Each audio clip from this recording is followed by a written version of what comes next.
السلام عليكم ورحمة الله وبركاته. النهاردة أنا هعمل أكلة شتوية بنحبها، ورثتها ماما عن جدتي وأنا ورثتها عن ماما. والأكلة دي بتحب الخضرة دي جنبها كده. قبل ما نروح على شرح الفيديو يلا بينا نعمل لايك، نعمل اشتراك، نعمل تفعيل الجرس. يلا بينا على شرح الفيديو. السلام عليكم ورحمة الله وبركاته. عاملين ايه؟ يا رب كده تكونوا بخير وسعادة. النهارده بقى انا هعمل ايه بقى؟ شايفين؟ عارفين ده فول حراتي زي ما احنا شايفين كده، وهو الايام دي ايه الموسم بتاعه. فقلت لا النهارده انا هعمل لهم ايه الاكل ده هم بيحبوها قوي. هعمل رز وفول حراتي بالصياديه، صياديه يعني اللي هو ايه الرز الاحمر. فهنا هولع البوتاجاز اهو، وهنا عملت ايه زي ما احنا شايفين كده، بصلتين عملتهم في الكبه. مش هنحتاج غير ايه فلفل والكمون بس. هنا هقليهم. بتبقى الاكله دي روعه جدا، بتبقى جميله جدا. الاكله دي انت لو شفتيها تعمليها على طول والله. فانا بحب اعملها. ده الزمن الجميل جدا بتاع والدتي ووالدتك وجدتي وجدتك.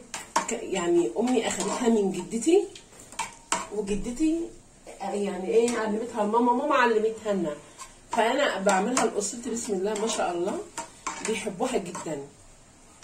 يعني بيحبوا على طول ان هم ايه ان انا اعملها لهم، خصوصا في الشتاء، لان هو الفول الايام دي يعني في السوق كتير جدا. فقلت طب انا هناكل ايه؟ زهقنا بقى من اللحمه. قلت لا ده انا هعمل ايه الاكله الشعبيه دي، بتبقى جميله جدا. بيبقى جنبها كرات، بيبقى جنبها فجل، جرجير، اللي هي الحاجات الخضروات. طبعا البصله اهي داخله في بحبها اللون ده كده لان هي بتبقى صياديه. هنعملها ايه بقى كده؟ نحط لها كوبايتين ميه يستوى فيهم شويه.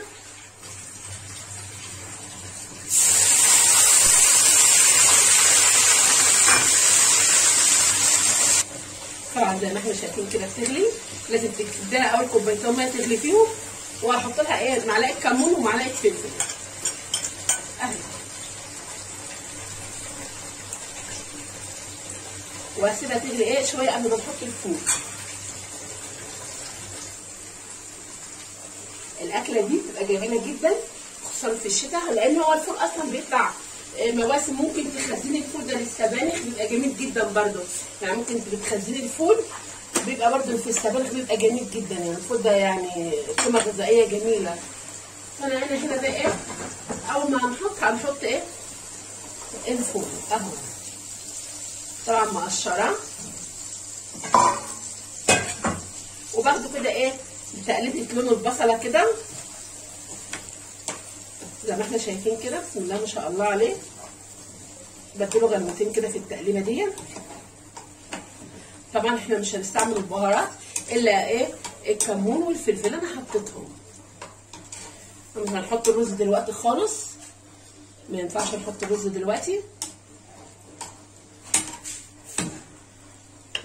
لازم ايه الفول الاول يستوى. الاكله دي والله انا متعلماها من ماما، وبصراحه يعني بعملها لاسرتي وبيحبوها قوي. يعني الفول الحراتي ده مش عارفه يعني ايه انتوا تعرفوه ولا ما تعرفوش، بس اكيد مصر كلها بتعرفه. فهل اخواتنا العرب بيعرفوه؟ مش عارفه، او ليه تسميه تانية مش عارفه. طبعا كده زودت الميه عليه،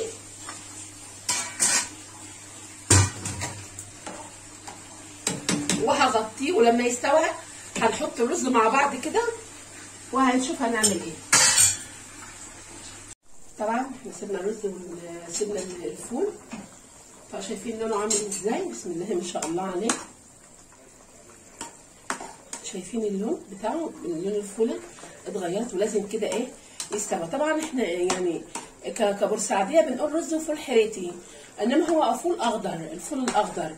الفول الاخضر ده طبعا اخواتنا الارياف طبعا عارفينه، وبيجي لنا من الارياف في السوق بورسعيد، وبيبقى جميل جدا. اهم حاجه ان انت لما تيجي تعملي البصله تحط عليها كوبايتين ميه. لازم تسيبي بصله الصياديه تستوى فيها عشان ما تبقاش باينه في الاكل وتبقى مجرشه. احنا عايزين اللون ده شايفين ده لون الصياديه، لون جميل جدا زي ما احنا شايفين كده. ده دلوقتي نعمل ايه بقى؟ خلاص الفول استوى، هنحط الرز وهنظبط ايه العقد بتاعه. الاكله دي طبعا احنا كلنا هنا بنحبها جدا، يعني بياكلوا فيها والله احسن من اللحمه واحسن من الفراخ. الاكلات الشعبيه دي جميله جدا.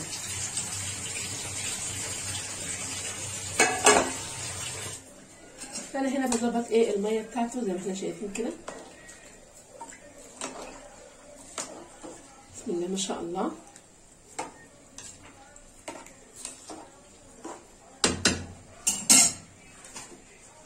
طبعا احنا بنديله نار عاليه في الاول، وقبل ما بيجي ايه يعني يشرب الميه بنقوم موطي عليه. طبعا حسب كميه الرز اللي انت عاملاها.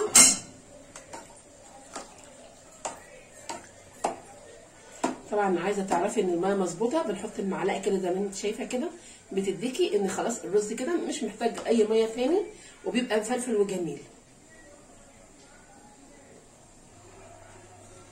طبعا كده ايه ظبطناه، حطينا له الملح وهديله نار عاليه بحيث ايه النار العاليه بتخليه يشرب بسرعه. بس قبل ما يشرب بحاجه بسيطه، يعني اول ما تشوفيه كده الميه قلت من عليه خالص نوطي عليه وتملي تقلبي فيه، لان الرز والفول والرز والبطاطس والرز والفول مدشوش والحاجات دي بتحتاج تقليب دايما عشان ما تلزقش منك في الحله.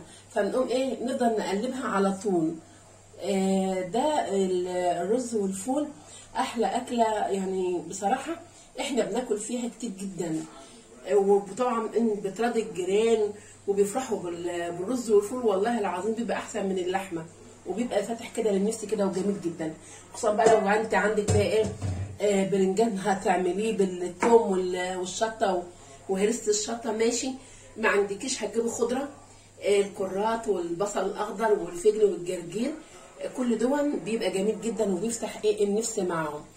فاحنا هخلص وهوريكم احلى طبق رز وفول جدتي علمته لمامتي ومامتي علمته ليا، يعني بتبقى وراثه وانا هعلمه لعيالي، يعني بتبقى وراثه اجيال ورا اجيال ورا اجيال بتعملها.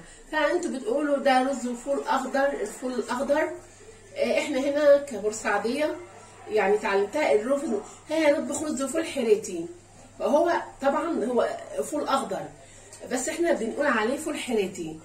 وبعد ما خلص ان شاء الله هوريكم احلى طبق رز وفول حريتي او رز وفول اخضر زي ما انتوا بتقولوا. بعد كده يا حبايب قلبي اكون احلى طبق رز وفول حراتي. احنا كبورسعيديه بنقول حراتي، انتوا بتسموه فول الاخضر. انا معرفش اخواتنا الدول العربيه بيسموه ايه، بس عندنا احنا البورسعيديه بنقول احلى طبق فول حراتي او فول الاخضر. بس عندنا اللغوه احنا النهارده هنعمل فول حراتي. طبعا الطبخه دي جميله جدا وانا بحبها واسرتي بتحبها، والجيره بتاعتي والله لما بعملها ان الحته بتبقى فجه بيقولوا عايزين ندوق منها. طبعا الجيره دي حاجه تحترم ولازم برضو نراضيها زي ما احنا شايفين كده. احلى طبق فول. وطبعا الخضروات سواء عندك حوادق عندك برنجان تعمليه بالتومه، مفيش بقوم جايبه الكرات كده والفجل ونقعه في الخل وبيتقدم جنب منه، بتبقى اكله جميله. واقول لكم ايه، اقول لكم تعالوا اتفضلوا معايا احلى طبق رز وفول. والسلام عليكم ورحمه الله وبركاته.